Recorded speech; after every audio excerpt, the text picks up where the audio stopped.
IPEM international school and college के छात्रगण सुप्रभात। आज के आई लर्न हिंदी साहित्य की कक्षा में आपका स्वागत है। आइए हम पढ़ते हैं गद्य संकलन का आउटसाइडर, जिसे लिखा है मालती जोशी ने। ये कहानी है एक युवती नीलम की। नीलम के पिता की बचपन में ही मृत्यु हो गई थी जब वो छोटी थी। घर में बड़ी होने के कारण माँ ने सारी घर की जिम्मेदारी इसी पर डाल दी। अतः नीलम नौकरी करने लगी और अपने पूरे भाई बहनों माँ सबकी जिम्मेदारी उसने अपने कंधे पर ले ली। आज सबसे छोटे भाई की शादी करके रेलवे स्टेशन उन्हें छोड़ने गई थी। छोटा भाई शादी के बाद अपनी पत्नी के साथ हनीमून के लिए बाहर जा रहा था। सब कोई रेलवे स्टेशन गए थे, वहाँ से लौटे तो रात के 11 बज गए। नीलम जब घर आई तो बहुत थकान लग रहा था, पर अपने को बहुत हल्का महसूस कर रही थी कि सारा बोझ आज उसके कंधे से उतर गया। अब वो सोना चाहती थी, लेकिन घर में जो उसके दो भाई थे, भाई की 2 बीवी सुषमा और अलका, एक बहन पूनम और उसका पति।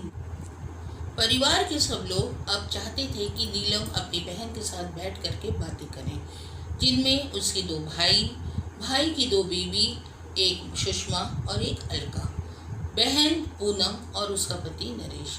सब नीलम जो कि सोना चाहती थी पर उसके साथ बात करने के लिए बैठे थे। उनकी बातों से ये लगा कि ये उन लोगों ने आपस में सलाह मशवरा करके इसी रीजन से वे यहाँ इकट्ठा हुए हैं।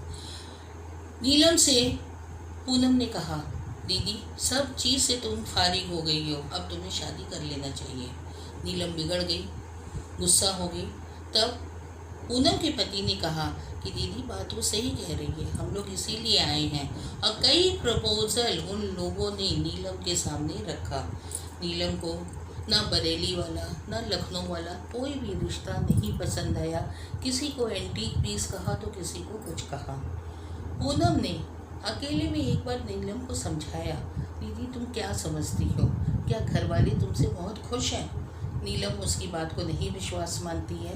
बताती है पूनम कि अभी तुम नौकरी पर हो, अभी तुम्हारी इज्जत है, पर जब तुम रिटायर हो जाओगी तो इस घर में एक फालतू सामान की तरह तुम्हारी इज्जत होगी, तुम एक आउटसाइडर की तरह रहोगी। नीलम इस पर विश्वास नहीं करती है, सोती है, सब कुछ सोचती है। उसे बस एक शिकायत थी। शिकायत क्या थी? अपनी माँ से। माँ ने जब सारी जिम्मेदारी उसके कंधे पर दी, उसने बखूबी निभाया अपनी जिम्मेदारी, उसने सारा दायित्व लिया, अपनी नौकरी नहीं छोड़ी। नौकरी करते हुए वो एक अध्यापिका थी, कोई प्रमोशन नहीं लिया उसने, और नौकरी करते हुए अपने भाइयों को पढ़ाया, उनकी शादी की। छोटा भाई जो मेडिकल पढ़ना था चाहता तो बड़ा भाई जो पढ़ चुका था वो जिम्मेदारी ले सकता था, कुछ हाथ बटा सकता था, लेकिन किसी ने भी जिम्मेदारी नहीं ली। नीलम ही सारा बोझ उठाती रही, छोटे भाई को भी मेडिकल करा के आज उसकी शादी करके फारिग हुई सारी जिम्मेदारियों से। तो नीलम सोचती है कि यहाँ पर माँ का स्वार्थ सामने आया। माँ ने अपना स्वार्थ देखा, उसने भी बड़ी लड़की का दुख या उसका भविष्य, उसका जीवन नहीं देखा। बड़ा भाई जब नौकरी पर आ गया था तो उससे कुछ जिम्मेदारी बांट देनी थी, उसे भी नीलम की शादी की परवाह करनी थी। माँ ने ऐसा नहीं किया। आखिर माँ ने भी अपना स्वार्थ देखा। अपने बड़ी बेटी नीलम के जरिए अपने घर का लालन पालन, सब बच्चों का लालन पालन किया। नीलम यही सब सोच ही रही थी कि स्कूल से आता है कि उसका प्रमोशन हो गया है। प्रिंसिपल बताती हैं कि तुम्हें बस्तर जाना है, प्रिंसिपल होके जाओगी, और बार बार तुम जो ये मना कर देती हो कि हमें प्रिंसिपल नहीं बनना है या ट्रांसफ़र नहीं लेना है, ये गलत है। आज समय है, तुम्हें जाना चाहिए। पर नीलम जो है मुस्कुरा कर उसे भी मना कर देती है। रास्ते में आते समय वो मिठाइयाँ सामान सब खरीदते हुए अपने घर को लौटती है।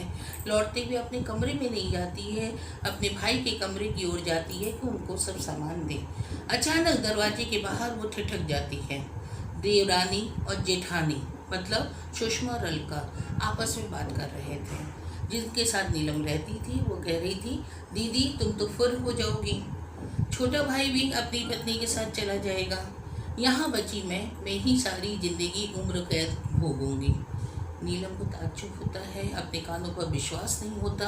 पूनम ने जो उसे समझाया था, क्या ये बात सच है? बहुत ही ताज्जुब मानती है। वाकई ये पूनम कह रही थी कि तुम्हें रिटायर होने के बाद घर में फालतू सामान की तरह हो जाओगी, और ये तो अभी से ऐसा है। उसे लग रहा है कि अभी से हम फालतू सामान की तरह इस घर में हैं। इतना सब दायित्व उठाने के बाद भी ये इज्जत है। नीलम चुपचाप अपने कमरे में आती है। भोजन के समय डाइनिंग टेबल पर वो रसगुल्ला एक डोंगे में ला करके रखती है, सबको गिफ्ट देती है। उसके बाद धीरे से सुनाती है कि मुझे मेरा प्रमोशन हो गया है, बस्तर जाना है प्रिंसिपल बनकर, मैं वहाँ जा रही हूँ। सब भाइयों ने सुना, सब ने सुना, उसको बधाई दी, पर किसी ने रोका नहीं। नीलम सोची कि कितनी इन्हें खुशी आज हो रही होगी, आज ये आज़ाद स्वतंत्र पक्षी की तरह होंगे। नीलम मन ही मन ये सब सोचती है, और अंत में ये प्रमोशन वो स्वीकार कर लेती है। इस तरह मालती जोशी की ये कहानी आउटसाइडर यहीं पर समाप्त होती है। धन्यवाद।